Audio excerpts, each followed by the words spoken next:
We get a look behind the scenes of Autopilot, Lyndon Rive bids us goodbye, Uber wanted to work with Tesla, and evidence of Supercharger Expansion. Here are your Tesla tidbits for May 17th, 2017. We kick things off tonight at Electrek, where Tesla Motors Club forum member Very Green found his way into the bowels of Tesla's software. Very Green was able to unlock the debug mode for Autopilot, revealing a swath of information about the system. Screenshots give us a glimpse at features that are not currently available to owners, but may be used in testing vehicles since there is one overall codebase for the platform that is selectively activated or deactivated at each individual vehicle. The article notes that one of the options catching the eye of many was the augmented vision option, especially with all the interest surrounding Model 3 and a potential HUD.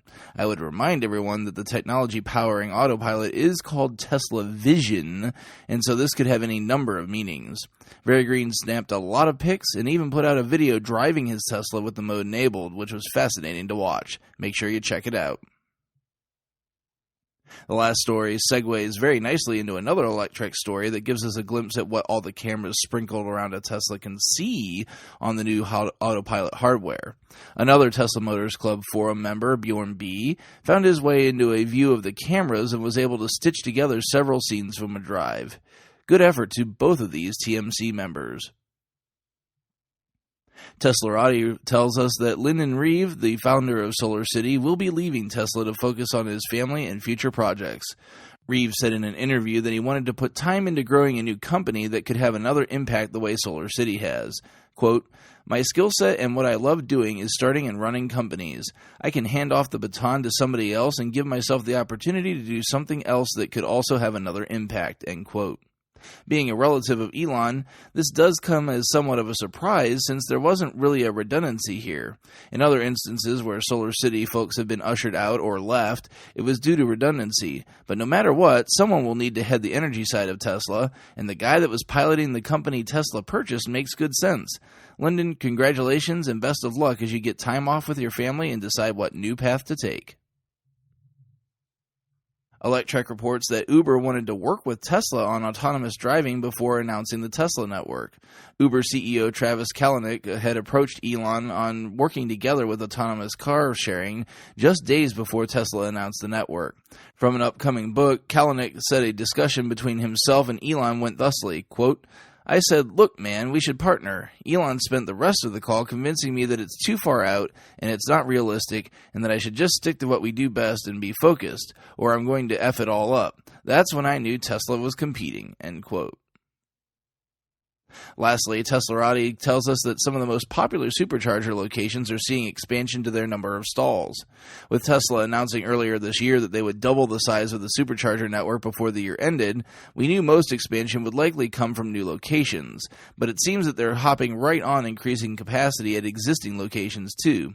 Culver City and Harris Ranch, two of the most infamously busy locations in the U.S., are both currently under construction or have new parts waiting for installation.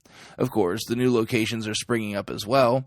Teslarati's article calls out the Arlington, Texas, Bolingbrook, Illinois, and Meinfeld, Switzerland superchargers under construction or making their openings. I could probably do a segment every show on supercharger openings with the pace they're currently on, so hopefully they're about to hit the target to help support the Model 3 reservation holders that are about to join the fold.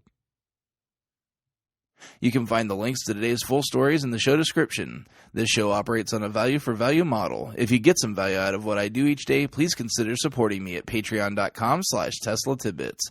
I'm proud to say we have a new super patron joining the effort today, as Ryan Scarborough has added his support.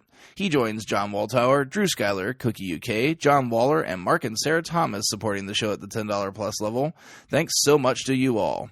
If you have nothing extra to spare, though, no worries. Please show your love with positive feedback and subscriptions on YouTube, Apple Podcasts, and other services across the internet. Lastly, if you're in the market for a Tesla, you can get yourself $1,000 off while supporting the show and super patron Drew Schuyler by using the referral link ts.la/Andrew1233.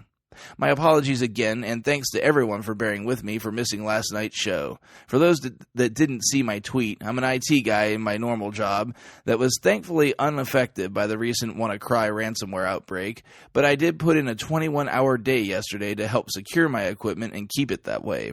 When I was still at my desk at 10 p.m., I knew it just wasn't happening yesterday. I finally made it back home at 5 a.m. That's it for today. If you have feedback for me, the best way to be heard is to tweet at Tesla Tidbits. I'll see you all back here again tomorrow. Until then, keep it charged and hit the road.